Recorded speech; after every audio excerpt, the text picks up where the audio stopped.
están? Feliz año para quienes no nos hemos cruzado. Muchas gracias. Muchas gracias. Y bienvenido, Miguel. Creo que estás por acá. Allá está. Bienvenido, Miguel. Gusto de verte. Y bienvenidas y bienvenidos a aquellos que nos visitan por primera vez o que hace un tiempo que no están y han regresado por ahí por vacaciones. En este tiempo de verano, que por momentos se parece a una primavera o un otoño, y de golpe nos vuelve a apretar el calor, es un tiempo es un comienzo para hacer algunos balances. No sé si les pasa a ustedes, yo siempre hago dos aclaraciones. La primera de ellas es, no hay nada en especial en mí que no sea puesto por Jesucristo. O sea, que no se fijen en mí, no me tomen como ejemplo de nada, pero sí les voy a contar algunas experiencias, porque la otra aclaración que hago es que no hablo de nada que no me haya pasado. Y entiendo que hay personas que puedan explicar la Biblia o enseñar tomando ejemplos solamente bíblicos, y está muy bien, no está mal. En mi caso, trato de llevar adelante experiencias personales a la luz del mensaje bíblico, ¿sí? No está ni bien ni mal. Entonces, lo que les voy a contar, tómenlo pensando en Jesucristo, no en mí, y te voy a contar cosas que me pasan. A mí me pasa, por ahí a vos también, el 24 de la tarde, o por ahí, 24 no tanto, el 31 a la tarde, aparte de ser el cumpleaños de mi esposa Patricia, llega un momento en el cual se produce como una especie de quietud, ¿no? Todavía no vinieron los familiares, o todavía no fuimos a la casa de nadie, o por ahí no la vamos a pasar con nadie, no importa, pero hay como una especie de el año que se va, ¿no? O sea, a mí me pasa. Y de pronto no puedo evitar hacer balances. ¿Qué me pasó? ¿Qué me imaginaba que me iba a pasar hace un año, el 31 de diciembre del año anterior, en relación con lo que pasó efectivamente? Y me encuentro con sorpresas, me encuentro con cosas que ni me hubiera imaginado que iban a pasar. Digámosle que todo ayuda bien, pero uno diría para bien y para mal, pero todo ayuda bien. Y por el contrario, cosas que por ahí hubiera proyectado mentalmente y hasta las escribo, por ahí no pasaron todavía, ¿sí? Eso me sucede. Una de los, no sé si está acá, no está el título. Uno de las devocionales, en realidad fueron dos devocionales distintos que sigo desde hace ya unos cuantos años, que me regaló Bill Kennedy, hace de esto unos cuantos años. Lo sigo y digo, qué lindo para en algún momento compartir con la congregación, ¿no? Entonces, después de leerlo, meditarlo, trabajarlo en el Señor, lo mandé a la inteligencia artificial, porque digo, a ver qué me trae, ¿no? Es interesantísimo. El Espíritu Santo obra en todos lados, en la inteligencia real, en la inteligencia artificial, en el mundo analógico y en el mundo digital, ¿ok? Podemos usar las herramientas para bien y para mal, para la gloria de Dios o para cualquier otra cosa, ¿sí? Y me vinieron dos elementos. ¿Está ahí? Wow, se ve así. Vasijas llenas para un nuevo camino. No es muy original, porque ¿quién no escuchó hablar de vasijas y de camino en una iglesia? ¿Quién no escuchó? Ahora, la Biblia nos sorprende porque la Biblia tiene, como muchos libros, lo que le llaman la reserva de sentido. O sea, vos leés un versículo hoy, lo leés dentro de 6 meses. A ver, si yo te digo la parábola del sembrador, vos creés que sabés todo de la parábola del sembrador. Hasta que el padre, el rol del padre, el hermano mayor, el hermano menor. Y un día abriste la parábola del sembrador y te encontraste que hay algo nuevo. ¿No te pasó? Hay algo nuevo para tu vida después de 50 años de estar leyendo, o menos, por ahí, hay gente que menos, ¿no? La parábola del sembrador.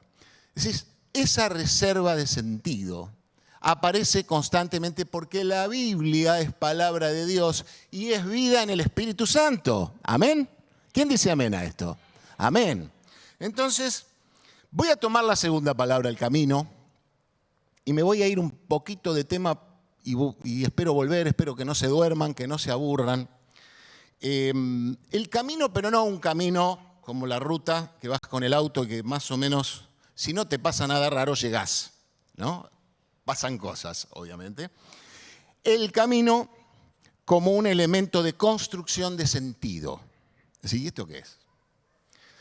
El camino hace que en las distintas etapas, o el camino bíblico, como está presentado en la palabra de Dios, en las distintas circunstancias podemos estar mal, pasando dificultades terribles en la vida, pero encontramos que hay un sentido, le encontramos un sentido al sufrimiento y encontramos una proyección en relación con ese sufrimiento y pareciera que todo se alivia.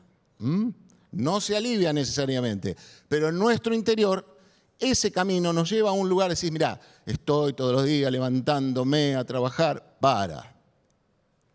Estoy todos los días estudiando para algún día tal cosa. Ese sentido, ese camino nos lleva a tener un sentido. Por eso Jesucristo dijo él, no yo, él, soy el camino, la verdad y la vida. Es un sentido. Y hablando de camino, te quiero hablar del camino como relato de las cosas que te pasan y que nos pasan día a día. ¿Sí? Hace unos años, y quienes estudian psicología, o quienes son psicólogas, psicólogos o psicopedagogos y todo lo que empiece con psi, seguramente se han encontrado con un libro que se llama en español Psicología de los cuentos de hadas. Probablemente sí, probablemente no, probablemente lo hayan usado como texto. En donde, ya hace varios años, un psicólogo infantil se dedicó a estudiar qué tenían de elemento todos esos relatos. Relatos que le cuentan, que nos contaban de niños, cuando era la hora de dormir o cuando, no sé, en cualquier momento, en el jardín de infantes, en el colegio, etcétera, etcétera. Entonces, entendía que más allá del entretenimiento de un chico, la narración de una historia, de un relato hacia un niño, era muy conveniente para su posterior desarrollo emocional. Que cada uno de los cuentos, y se tomó el trabajo de analizar un montón de cuentos infantiles y de rescatar elementos, ¿sí? Como relato. Por eso te decía el camino como relato. Este señor de apellido Bettelheim, en 5 minutos se olvidaron el apellido, no importa, se dedicó a encontrar y extrajo de todos los cuentos, estamos hablando de Hansel and Gretel, Caperucita Roja, Blancanieves, Cenicienta, empezó a extraer elementos en común de los relatos. Y él empezó a entender que había como 4 o 5 aspectos que tenían que ver con cada uno de los relatos infantiles y que para nada eran infantiles, que para nada eran casuales. Entonces, por ejemplo, apareció el cuento como una herramienta terapéutica, ¿sí? Lo cuento rápido, yo no es que lo leí todo el libro, pero básicamente tengo alguna noción. La lucha entre el bien y el mal es otro elemento que aparece en el relato para los niños, en todos. Y si ahora nos quejamos de la crueldad de las series de televisión, imagínense a Caperucita Roja que se la comió un lobo. Otro elemento más es el simbolismo de los elementos del cuento. Por ejemplo, Caperucita era roja, pero no por casualidad. Les prometo que no les vengo a hablar de Caperucita Roja. Caperucita era roja porque tenía que ver con el despertar de la pubertad en la adolescencia o el despertar sexual en la adolescencia. ¿Sí? Tenía que ver con eso. Y había un conflicto entre pasarla bien y cumplir el deber. Y apareció Blancanieves, que representaba una lucha narcisista con su mamá. Y apareció Cenicienta, que mostraba la lucha entre hermanas. Y así sucesivamente. Entonces, no fue casual elegir esa narrativa, esa historia, ¿no es cierto? Y por supuesto todos los cuentos tenían, ¿qué cosa? un final feliz. Todos, todos. Entonces, este señor se ocupó de estudiar esto y empezó a encontrar estructuras de cuentos que se repetían a lo largo de los siglos. Se empezaron a encontrar en distintas culturas cuentos y narrativas que tenían que ver con cuestiones pedagógicas, por así decirlo, con enseñanzas. Hay uno que es el camino. Hay otro previo que es el niño que aparece para cambiar vidas. Aparece mucho en la Biblia. Imagínense, a Jesucristo se lo presenta como un niño al principio. No se habla de solo el Salvador o el Mesías. Aparece un niño. Niño nos es dado, dice la profecía, 700 años antes que nazca. Hay un niño que aparece a cambiar la vida. Hay un niño que es anunciado cuando nace el profeta Samuel. Hay un niño que habla antes de que aparezca Isaac. Y bueno, hay un niño en Ismael, dicho sea de paso también. Entonces, la figura del niño que aparece para cambiar vidas es sustancial en el relato bíblico y en muchos relatos. Y si por ahí quieren hacer una prueba, hoy entran a Netflix, seguramente muchos vieron la serie Anne with an E, ¿sí? De una serie que es canadiense, donde aparece una niña que cambia la vida de un contexto que estaba desesperado. Ese es básicamente el relato. Todo para hablar del camino. Todo para hablar del camino. Y el camino tiene que ver con historias que aparecen también en la Biblia, en donde te describen la vida cristiana como un camino que vas transitando. Aparece la historia, ¿cuál es el camino más famoso e importante en la Biblia? Para mí, a ver ustedes. El Éxodo, muy bien. Hay otro más. Bien, el Éxodo es, porque no es un camino que fueron desde Egipto a la tierra prometida, no, pasaron cosas. Pasaron cosas físicas, pasaron cosas, ¿quién dijo Emaús? ¿Dijeron? Emaús, el camino de Emaús, ¿sí? Bien, el camino con el etíope también, ¿sí? ¿Qué más, qué otros caminos hay en la Biblia que conocemos, que escuchamos? ¿Cuáles otros hay que son caminos pero no parecen caminos? A ver, el último, no les pregunto más. Les prometo que no los molesto más con preguntas. Job. ¿Alguien dijo Job? El libro de Job no es un camino porque el pobre tipo estaba tirado en el piso sufriendo las 1001, pero sí pasaron varias etapas en donde él es un crack, termina sintiéndose el peor de todos, y en la etapa más baja de él, y sube, ¿no es cierto?, a volver, donde se dice y se aclara que conoce a Dios de una manera muy distinta después de haber pasado todas esas peripecias y llega a tener más de lo que tenía antes. Job. Bien, hay más caminos. Ok, bien. Bien. ¿Algo más? Ok, yo soy el camino. Bien. O sea que no es casual que el relato del camino nos sirva a todos, ¿no es cierto?, como para mirar este año que viene. Estamos frente al año y tenemos un camino que recorrer, si Dios quiere. Un camino, y acá aparece un versículo, que es Efesios 2:10, a ver si aparece. Ahí está. Que dice así: porque somos hechura suya, creados en Cristo Jesús para buenas obras, las cuales Dios preparó de antemano. Ahí está la palabra, camino escondidita. ¿Para qué? Para que anduviésemos en ellas. Hay obras preparadas por Dios de antemano para que caminemos por ellas. ¿En quién? En Cristo Jesús. Hay un punto clave que es que hay un camino que es único. Yo puedo tener mi camino, vos podés tener tu camino, podemos haber nacido al mismo día, en el mismo lugar, a la misma hora. Sin embargo, Dios preparó un camino para vos diferente del camino que preparó para mí. ¿Sí? Entonces, hay que entender que estamos invitados por Dios en Cristo Jesús a transitar un camino que es personal. Y el otro punto es que ese camino promete una identidad ¿en quién? En mí, en mis logros, en las cosas que puedo tener, mi familia, el dinero, etcétera, etcétera, etcétera.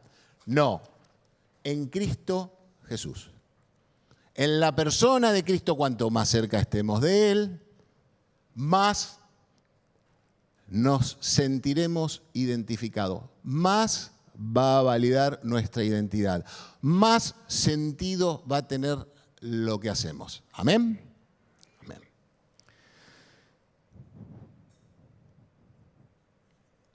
Otra cosa que surge de acá es que Dios no nos hace para cumplir etapas.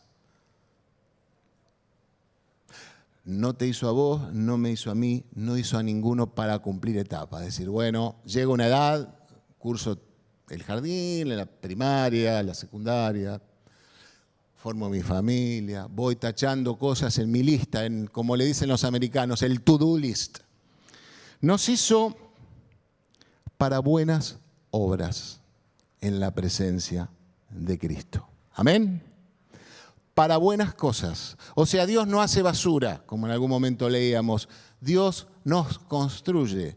Dios hace buenas cosas y nos da el privilegio de poder transitar ese camino en la presencia y la identidad de Cristo para buenas obras, a pesar que a veces le pifiamos. Es así, es humano. ¿Amén? Y el otro elemento es la vasija. Dijimos que esto es las vasijas llenas para un nuevo camino que deseamos transitar en este 2026. Aparece un versículo que es 2 Corintios 4:7. Muy bien, porque no lo puedo ver de allá. Tenemos este tesoro en vasos de barro para que la excelencia del poder sea de Dios y no de nosotros. Yo muy pocas veces vi una vasija, no sé ustedes, siempre escucho en la Biblia hablar vasijas. Para mí vasija es un adorno donde se le mete tierra y por ahí se le mete una planta, ¿no es cierto? Pero en la antigüedad las vasijas eran un elemento estratégico, porque no había vidrio, no había casi porcelana, muy poco, no se conocían con los chinos, había poca porcelana, no había, por ahí la madera no servía mucho para transportar ciertas cosas, no había plásticos, yo que me gano la vida desde hace 35 años con los plásticos, no había plásticos. Entonces, eran vasijas de distintas formas. ¿Para qué les voy a contar? Había algunos que tenían forma de jarrón gigante, otras que se usaban en forma de olla con cierta resistencia a la temperatura para poder cocinar, había otras que eran tipos cuencos y platos para poder comer, había otras que tenían forma de lámpara para poder iluminar. En fin, vasijas hechas prácticamente del mismo material que la tierra, el barro, lo cocinaban y no había gran cosa, no había mucha decoración. Los griegos sí se molestaban en pintar y en decorar, pero en la época de Jesús los judíos consideraban que eso no era del todo bien visto. Entonces, el material era más o menos el mismo. La técnica la hacían mucho a mano, pero también estaba el famoso torno del alfarero, que servía para darle un espesor constante. ¿Para qué otra cosa servía un torno? ¿No es cierto? Entonces amasaban y le daban un espesor constante. Bueno, eran verdaderos artesanos y realmente era una cosa así muy funcional. Muy funcional. La verdad es que cada una de esas vasijas, si pasaba algo, si había algún problema, por ejemplo, se contaminaba con algo, no se preocupaban en limpiarla, en lavarla, sencillamente las destruían. Era así de simple y así de complicado. Para quienes dicen que los plásticos contaminan, todavía hay vasijas de la antigüedad tiradas por ahí. Así que el que contamina no es el material, sino el que lo tira. Pasé un aviso por las dudas. Pero tenían también un simbolismo cultural. ¿Cuál era ese simbolismo? Aparece en la Biblia. ¿Sí? La vasija ¿Qué era? Frágil. Era algo que se rompía, que si lo agarrabas medio más o menos se quebraba, ¿sí? Que tenía alguna rajadura, hendidura, alguno la apoyaba un poco más fuerte que lo que tenía que apoyar y se empezaban a generar imperfecciones. No me quiero imaginar la bronca del que venía con una vasija llena de agua, porque era alguna de unos cuantos litros, y se le rompía a último momento y se le caía el agua y tenía que volver a buscar. No me quiero imaginar la bronca de esa persona, pero pasaba. Entonces eran frágiles, muy frágiles. Por otro lado, se habla de la Biblia de los procesos de transformación de la vasija. O sea, el famoso alfarero, la parábola del alfarero, de Jeremías creo que era, el que nos amasa, y bueno, esto no vamos a hablar hoy de ese tema. Y también este último punto, que es el que vamos a hablar hoy, que son los tesoros que almacena Dios en las vasijas.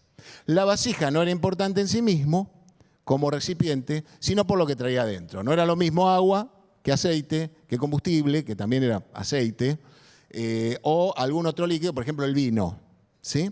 No era lo mismo. Entonces, lo que identificaba a la vasija en calidad no era tanto su material ni su tecnología de confección, sino lo que tenía adentro. Y lo que tenía adentro se llenaba dependiendo de qué tan vacía estaba esa vasija. Si la vasija está llena, no la podemos llenar más. Entonces aparece acá un juego de palabras que dice que el vacío de esta vasija, el vacío de nuestro corazón, es directamente proporcional a lo que Dios quiere llenar. Y no dije puede llenar, porque Dios todo lo puede, ¿sí? No, Dios no puede, hay que destrabar bendición. Dios puede todo. Dios todo lo puede, porque la Biblia dice, no lo digo yo, que para Dios no hay nada imposible. Entonces, Dios no quiere llenar algo que está lleno, Dios quiere llenar algo que está vacío.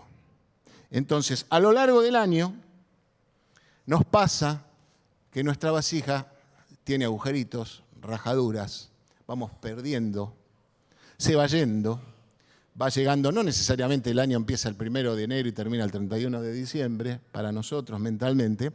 Por ahí tomamos conciencia el 31 de diciembre de todos los vacíos que estamos, de toda la necesidad que tenemos de Dios, de toda esta cuestión de que Él nos llene de esta cosa que tanto necesitamos y que tan vacío estamos. Por lo menos yo me siento así. Esto no es casual, este camino está pensado en un aliento, el aliento de una aventura en su paz. El aliento de una aventura en su paz tiene implícitamente una promesa de paz, tiene algo nuevo cuando ustedes se aventuran a caminar en algún lugar inhóspito. Por ahí no están muy en paz, porque están mirando para todos lados, por ahí les aparece alguien. Tiene algo nuevo que hacer en la vida. Por eso, a eso nuevo le llamamos esperanza. Y hay un juego de palabras que tiene que ver con aventurarnos en su presencia. La aventura en su intimidad. Yo pasé muchos años orando, leyendo la Biblia, estudiando, eso hace muchos años. Pero conocí a Dios de distinta manera cuando estuve desesperado, cuando estuve angustiado, cuando me sentí vacío. Por eso te invito a que no le tengas miedo al vacío. Yo a veces le tengo terror al vacío, pero me asalta.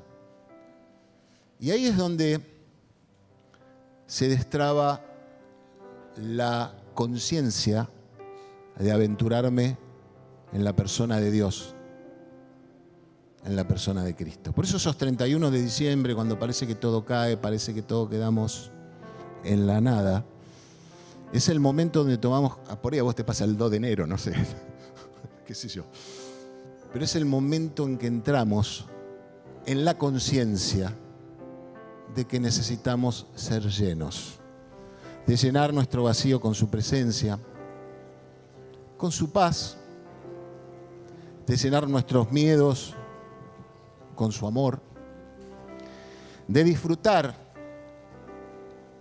las cosas que nos pasaron, lindas, feas, porque todo tiene un sentido de un camino que se empieza a llenar nuevamente, se empieza a transitar nuevamente. Y seguramente vos estás creyendo que voy a experimentar de nuevo a mis 70, 80, 60 años, 50 años, si ya viví todo, ya viví un montón de cosas. No. Tu vasija está vacía y está bien que así sea, porque el Señor puede hacer nuevas cosas en tu interior. Gratitud, como decíamos recién, por todo. Es difícil cuando uno está enojado darle gracias a Dios, ¿eh? Cuando pasó algo que te cruzaron por la calle, te tiraron el auto encima y vos decís gracias, Señor. Es difícil, ¿no? Pero la entrega, y yo te invito a que este año puedas hacer algún ejercicio, si es que no lo estás haciendo. Cuando te encontrás con una situación, con muchas situaciones que te llevan a... Viste que a veces vamos arriba de la ola, vamos así. Yo te invito a parar, estés donde estés. Te invito a que puedas pasar un tiempo con este Señor que quiere llenar tu vida nuevamente, que quiere renovarte. Porque a veces esperamos a las 8 de la mañana del día siguiente y por ahí ya, no es que es tarde, porque nunca es tarde, pero por ahí es en ese momento que tenés que parar. Y vas corriendo porque tenés un compromiso. Es medio irresponsable lo que te estoy diciendo, bastante irresponsable. Pero si sentís que tenés que parar de ir a ese compromiso, si sentís en el Señor, pará y dedicate a orar, a adorar. No hace falta gran cosa decirle gracias, Señor. No hace falta gran cosa, hace falta decir, Cristo, confío en vos, no en mí, no en Néstor, no en ninguno de nosotros. Cristo, confío en vos, en tus promesas que son y serán reales en mi vida y en la vida de los que me rodean. Y te repito, tengo un montón de cosas que corregir. Me bajo de acá, no se imaginan. No vengo a enseñarles nada. Por eso, si quieren, como para ir cerrando, los invito a... El que quiere ponerse de pie, se pone de pie. El que quiere estar sentado, se queda sentado. Pero que pongamos, si quieren, las manos así. Esto simboliza algo que pretende contener, el micrófono me mata, pretende contener. ¿Vieron cuando vamos a la playa y tratamos de juntar agua? Y tarda 5 minutos y se va el agua, la arena. Pero yo te invito a que puedas poner las manos así, en símbolo de una vasija que tiene más agujeros que arcilla. Y que podamos hacer juntos esta oración. Y dice así, para este año, para el 2026. Soy obra tuya, Señor. Podés decirlo si querés. Soy obra tuya, Señor. Me diste identidad en la persona de Cristo Jesús. Fui hecho para buenas obras en Cristo Jesús. Esas obras fueron preparadas de antemano por vos para caminar en ellas. Adopto esta verdad como camino para el 2026 y para el resto de mi vida. Lo declaro en el nombre de Jesús, nuestro Señor, y en tu Espíritu Santo, que así sea. Amén y amén. Y simbólicamente me llevo las manos al pecho. Simbólicamente. tomamos esta palabra, que no es mi palabra, que está en la Biblia, que es la palabra de Dios, y la hacemos propia. Dios te bendiga en el nombre de Jesús, en su Espíritu Santo, en este año que se inicia. Amén y amén. Alabamos su nombre.